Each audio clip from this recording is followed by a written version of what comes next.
Okay, so now we are going to have a lecture in English. And it's kind of like difficult because it usually takes about like 3 days to teach what I'm going to talk about. But I have to do it in 40 minutes, so I'll do my best. Anyway, so my course is called the Knowledge Management and Innovation again. So what is innovation? As I already talked about, it means new value. And the value for the society. But what is value? A firm, or rather any organization, needs to offer a unique value that other organization cannot offer. But what is value? So we think it's not a mono or product, but koto, that's value. So iPod as a hardware, that's a mono, but when iPod came out, I heard that Sony people said, oh, there's nothing new. Technologically, that's correct. There's nothing technologically so new about. But the value customers got was music. Easy to download, easy to manage, easy to carry. So together with iTunes, that software, it offered music for multimedia experience, as Steve Jobs puts it. That's what customers got. In the same token, there's a company called Black & Decker that manufacture a drill. That's mono. But the value customers want is a hole in the wall. As long as the customers can get that for a hole in the wall, it doesn't have to be a drill. That's what the president of Black & Decker said. So you have to think about what is the value you are offering, not mono, but koto. So the mono is a way to offer koto, but there could be several ways to offer koto. So for example, in a mono thinking, if your company is making stairs, you might think in a mono thinking way, you might think, how can we make ergonomically perfect stairs? And Japanese companies tend to think like that. I think one of the strengths of Japanese is they like to make things perfect. And that's one of the strengths, but they are thinking about perfect stairs. Well, so you calculate the height and width of the stairs, and you think, oh, we got the perfect stairs. But in a koto thinking, the customer might want is just going upstairs. And maybe other companies can develop an elevator. No matter how perfect you make no matter how perfect you make stairs, if other companies can come up with an elevator, and if it's cost competitive, of course customers would go for the elevator in many cases, and you lose customers. So you always have to think, what is the value you are going to offer? So value for firm. Honda, one of the two principles that Honda value is the three joys. They say joy of buying, joy of selling, and joy of creating. Now, they say the joy is a deeper concept than the customer satisfaction. Customer satisfaction means there's no unsatisfied part in that product or service. But joy is beyond that. Joy is the excitement, surprise, wow. So they would like to offer a joy. First joy is joy of buying. So the customer have to feel joy. Geez, that's what I wanted. So value is for customers, but joy of creating. Those who create cars have to also feel joy. Oh, that's what I wanted to create. That means value is created out of your own value system. If you do not have your own value system, if you do not know what is good, you cannot make a good product or a good service or a good business model. Because anything, the knowledge, it actually comes out of you. So you need to have your own value system for innovation. Again, so as I said, innovation is a future creation process. So what kind of future you can create? This is the example. So do you see the future here? This is actually the picture taken in India, Mumbai, India. Maybe Indian people think, okay, this is a very common scenery. The entire family on a scooter. So they might not think anything, because this is a daily scenery. Or as a foreigner, you might think, okay, this is dangerous. Oh, gee, this is so dangerous. But do you see a future here?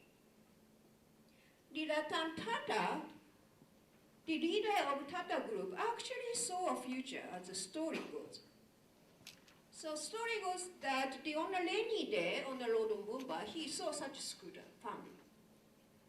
But he figured out, okay, there is a vast market for affordable car. Because this family, of course, if they can afford a car, they do not want to ride such a small scooter. Car is much safer, more comfortable. The reason why this entire family is on a scooter is simple. They cannot afford to buy a car. Car is too expensive in India for these people. So he figured out, if we can make an affordable car, even for such a family who can only afford to buy a scooter, then we have a vast market because there are so many families like that. Not just envisioning the future, he actually organized then the team of young engineers to radically change the cost structure of car manufacturing. So in the end, this is a famous story. He made a car called Nano. That's about $2,500 car. So now there is a vast market for such the low-cost car. So basically, he created the new market. But unless you see a future that other people cannot see, you cannot create a unique future. So we think such future creation is made possible by the innovation, by the knowledge creation. But what is knowledge? In the Western epistemology, that's the philosophy about knowledge. The knowledge is defined as justified through belief. They say the belief, your belief must be true, and that truthfulness must be justified, meaning that should be proven. So the traditional argument about knowledge is around this. What is truth? Because as a one-head, the philosopher says, there's no whole truth, all truths are half-truths. The truth to me might not be truth to you. So there's always an argument about what is truth and how you can justify, how you can prove that is truth. But let me focus on the third issue, that is the belief. The knowledge is actually created from belief. So if you do not believe anything, you cannot create knowledge. The belief is a starting point of knowledge. And so that actually knowledge is created from different perspectives because it starts from belief. That means human subjectivity interprets and reads the meaning behind the facts and data. Facts and data can be same to everyone, but the meaning can be different by people. So for example, here is a about like a 200 millimeter of water in this bottle. That's facts and data. But some people say the bottle is half empty.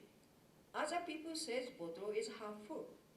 Now they are looking into the different meanings. And of course, when you see the different meanings, the action you take will be again different. And actually, it is such a differences in the subjectivity that creates new knowledge. So we say differences make a difference. So in this afternoon, Professor Yaguchi will talk about multicultural management. And one of the things about multicultural management is that through multicultural experience, we can have a different perspectives. That can be, the diversity can be a very important source of new knowledge, because new knowledge is created from different perspectives. So knowledge is actually subjective and created in social interactions. We do not create knowledge alone. We create knowledge in the social interactions with each other, interactions with environment. And aesthetic, that means we need to pursue the truth, goodness, and beauty, and create it through practice. And with that, our definition of knowledge is actually a dynamic human process of justifying personal belief towards the truth. Again, what is truth is a very difficult question, but we rather want to think about the process of justifying personal belief towards the truth. What does that mean? For example, this is a story of one's belief becoming a truth. So this is a very famous story. The Apple started its business with its computer with graphic user interface and mouse. It was revolutionary at that time, but actually it was not invented by Apple. It was invented by actually Xerox. In 1979, Jobs visited, the Xerox has a research center called PARC, and because Xerox had tons of money, and they used that money to a very state-of-the-art technology development. So he visited PARC and saw the first computer with mouse. And he said, it was the best thing I'd ever seen in my life. Within 10 minutes, it was obvious to me that all computers would work like this someday. This was his belief. But as we know, today it is truth. It actually became that all the computers is equipped like that. But at that time, no one saw that future. The Xerox was the one who invented this technology, but they could not see the future. Only Steve Jobs did. That's why I said innovation is not about developing new technology, because Xerox people couldn't see the value to the customer with that technology. But Steve Jobs saw that future, and the belief became truth. So this is the 3M. 3M is the company who makes like a Scotch tape or Post-it and so forth. And it was less rare for the American company to survive more than 100 years. This 3M is one such rare company. And when they celebrated its 100th birthday, they published a book called A Century of Innovation, because 3M is a very innovative company. And they say in it, there's a time-tested truth. After 100 years, they figured out this is the truth. They said, for innovation, conceive, generating the idea, believing in that idea, achieving that idea, persistence, keep doing it. Persistence combined with creativity and faith. Faith is something you believe very strongly, believing in your God.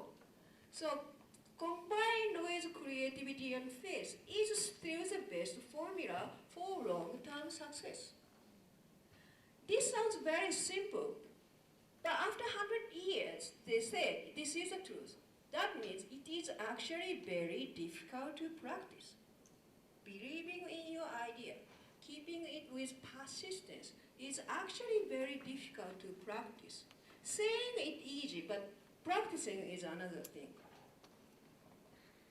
So as I said, the knowledge is created from different perspectives. We call it knowledge creation as a direct practice process. So you have opposing perspectives, but instead of choosing which one is right, we synthesize to create new hypotheses, new knowledge. So, for the innovation, we think this is our model of what we call prudence-based strategic management model. And we think, first, what you need is a vision. And again, this is a vision of the ideal future. We want to be. So again, as I said, it's not the extension of the present, but looking the present from vision of the future. How you can see that future? What is good? In a sense, the visioning the future means how you want to change the world. Not just, oh, this is good for our profit or good for ourselves. This is about how you want to change the world. How do you want to change the society? Do you have such vision? And such vision can give the members of the organization the absolute value to pursue. What is correct? What is truth? What is right? What is correct thing to do? And that vision view has to be, you have to pursue the common good. That is what is the value to the community. So this is the vision of the Singapore. As we are going to visit Singapore, so they have the vision to make Singapore as a leading global business city in Asia. So that's for home for innovation, home for business, and home for talent. Because they think they need to attract multiple talent who have multiple viewpoints, perspectives, many talent. And that can be a home for business and home for innovation. And for that, they think they need trust, knowledge, and connected and life. So the government, the private sectors, and the academics has to work together to create a Singapore as the homes for these things. This is a vision they want to create. It is not that the Singapore today is like that. This is a vision of the future. So they want to create a future like that. But because they have this vision, everyone can work hard to realize such vision. So you have to think in your organization, what kind of unique future you'd like to create? Can everyone work to realize such vision? So again, the Honda's three joys, they say, the three joys, we believe that responding to the changing demand of the world through the three joys will provide joy to the society and make Honda a company that society recognizes and wants to exist. If the society doesn't want your organization to exist, in the end, even a government cannot exist for a long time. So you have to make something, you have to offer a value to the society so that society wants you to exist.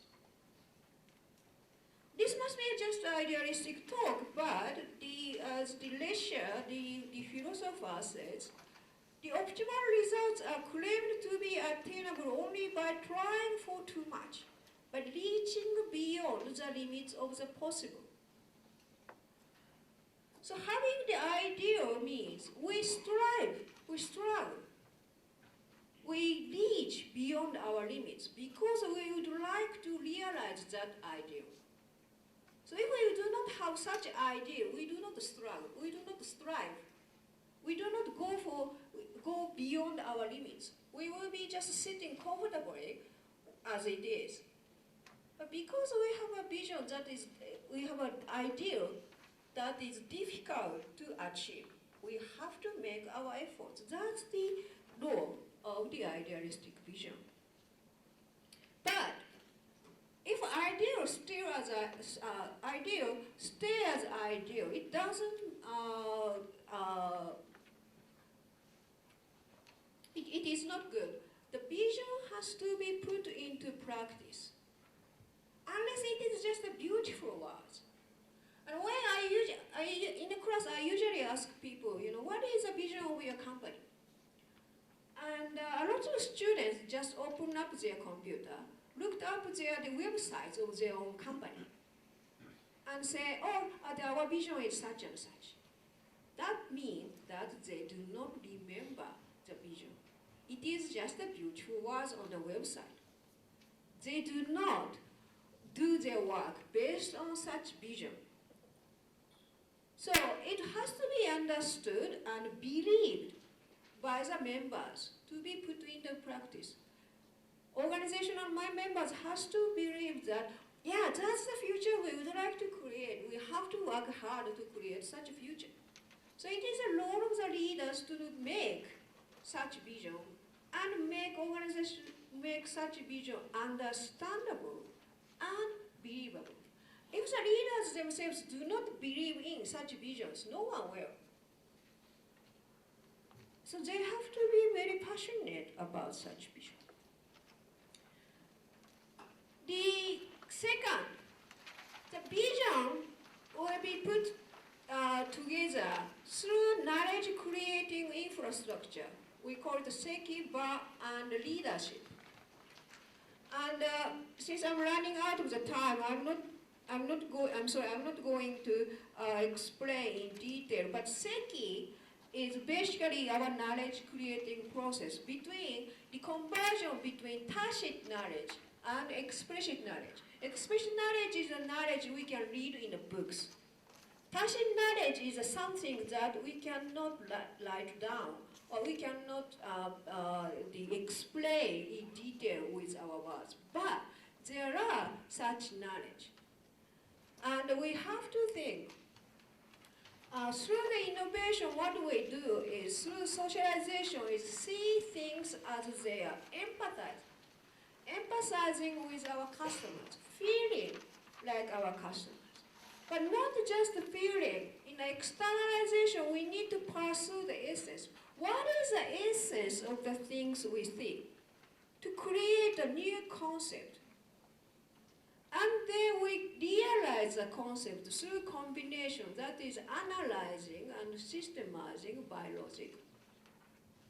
And then we make it into the practice and learn through it.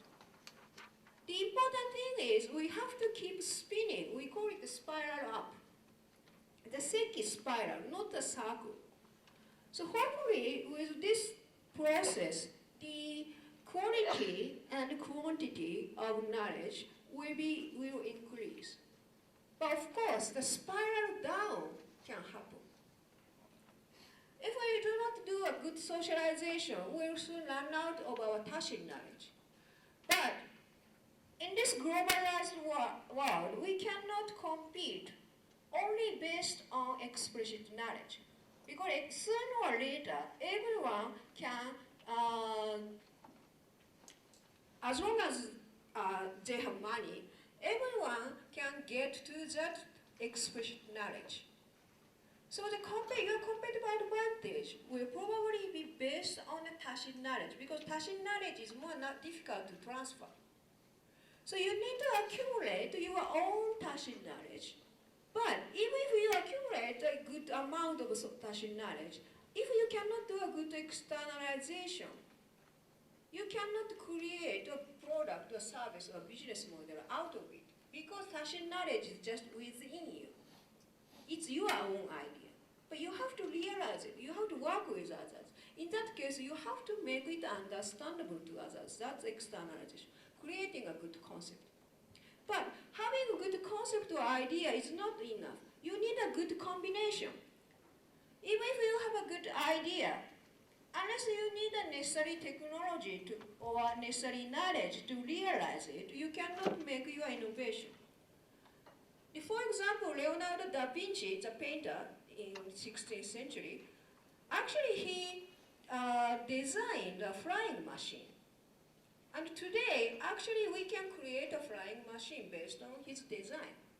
But of course, at his time, he could not fly that machine because he did not have enough technology. The light material or strong material he did not have, so he could not fly his machine. It's the same. Even if you have a good idea, you need to put it together, systemize your knowledge to make it possible. And these days, you have to combine not just knowledge within your organization, but across the organization. Because again, these days, it is rather easy to find where knowledge is. So you have to combine it quickly and cost effectively. But with good combination, you have a good product, a good service, a good business model. But unless you do a good internalization means finding why you are successful, why you failed, digesting the results through the practice. So learning through the practice. Unless you do that, you cannot keep innovating. You cannot go into the next phase. So again, internalization, we call it the contemplation in action, is a very important process. So,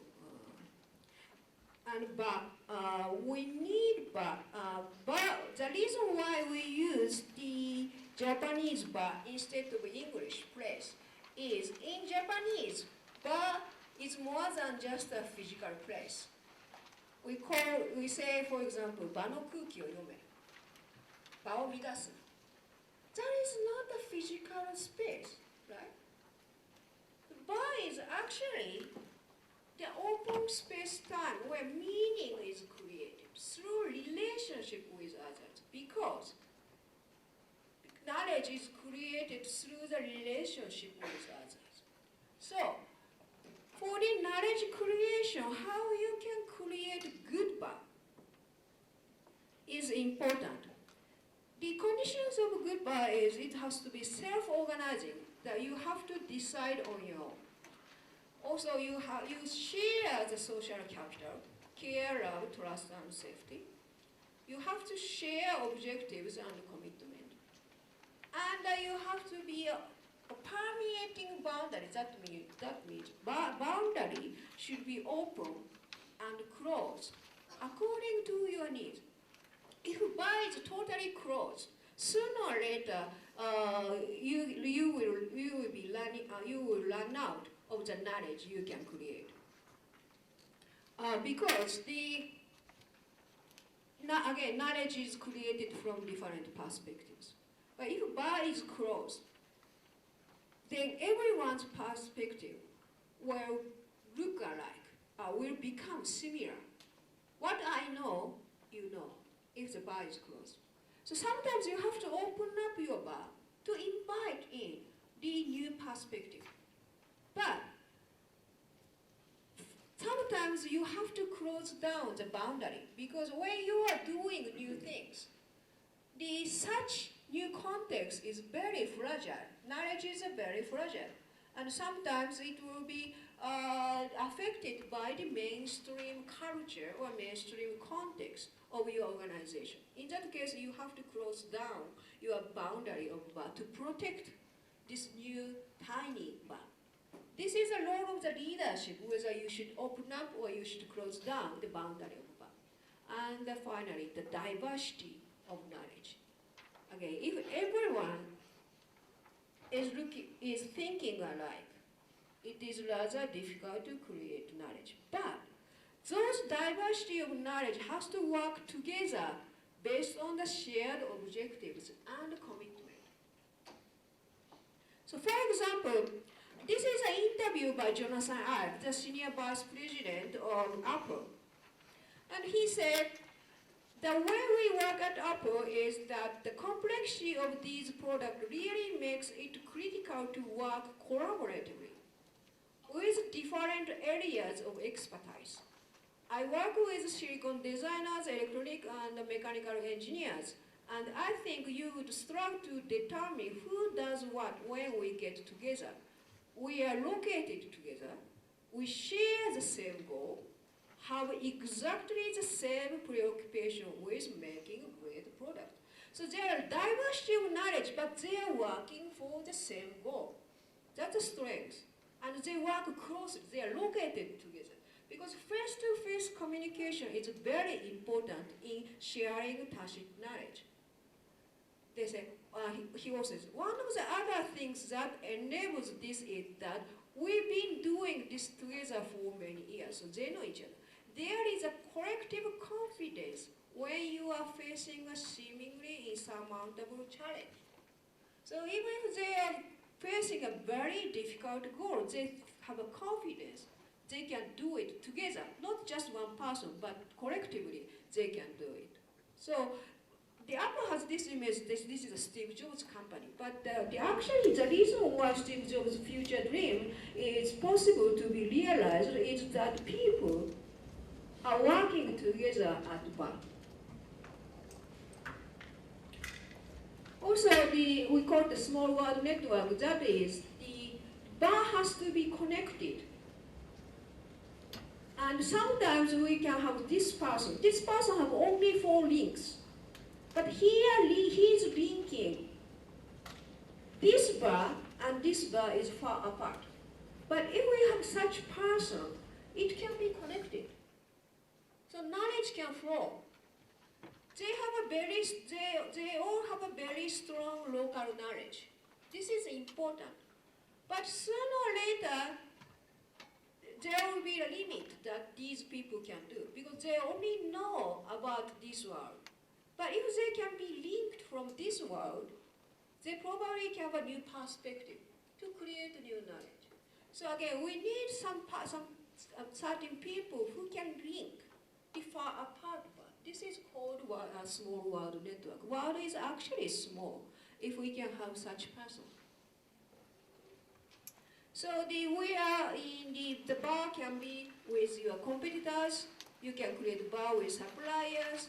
You can create bar with customers. You can create a bar with local communities, universities, government. We are actually in the knowledge ecosystem. The third, the leadership. So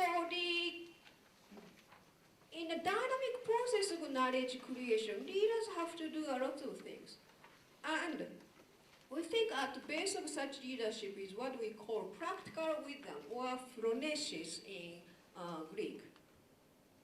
So there are 3 types of knowledge. One is episteme, that's a scientific knowledge. Techne, like a technology or technique, that's a skill and craftsmanship, the know-how. The third is phronesis, that is practical wisdom. This is the knowledge to make context-specific decisions based on one's own value or ethics. So for example, if you would like to make a good car, you have to know what a good car is. The techne is a knowledge of making a car well, but that is not enough. You can make a bad car in a good making. You have to know what is a good, but that's not episteme, because there's no one right answer. The good car for me might not be good car for you. Good car 10 years ago might not be good car today. It's according to the situation, the context-specific decision. So that's the practical wisdom. And we think, we need such leadership, the virtuous habit of making the right decisions and taking such actions in a particular context with values and ethics to serve the common good. So you need to have a values and ethics to make that decision. And we think that kind of leadership can acquire only through high-quality direct experiences with contemplation, thinking deeply. So these are the abilities we think as a constitute fluencies. I'm sorry, I'm running out of time to explain it in detail. But what the kind of leader we need is something called idealistic pragmatist. Not just idealist, not just pragmatist, idealistic pragmatist. So in English, we call it, they have a saying called brain or brawn. And the Western belief is brain is over brawn, the mind over body. But we think brain and brawn, the deep thinker and doer, we need both in one person. We call intellectual muscle, or 知的体育会系 in Japanese. So we need who can make decisions with deep thinking, also who can actually carry out that decision, who can make it real. So that's kind of leadership we want, and we think through that we can create knowledge. And knowledge creation is a self-transcending process. That means reaching out beyond the boundaries of one's own existence to become someone you want to be, to create a future you want to create, change the world, change yourself. That's the knowledge creation. One more thing. We think knowledge creation is a continuous process. No sooner do you arrive than you start on a fresh journey. That means it is a never-ending process.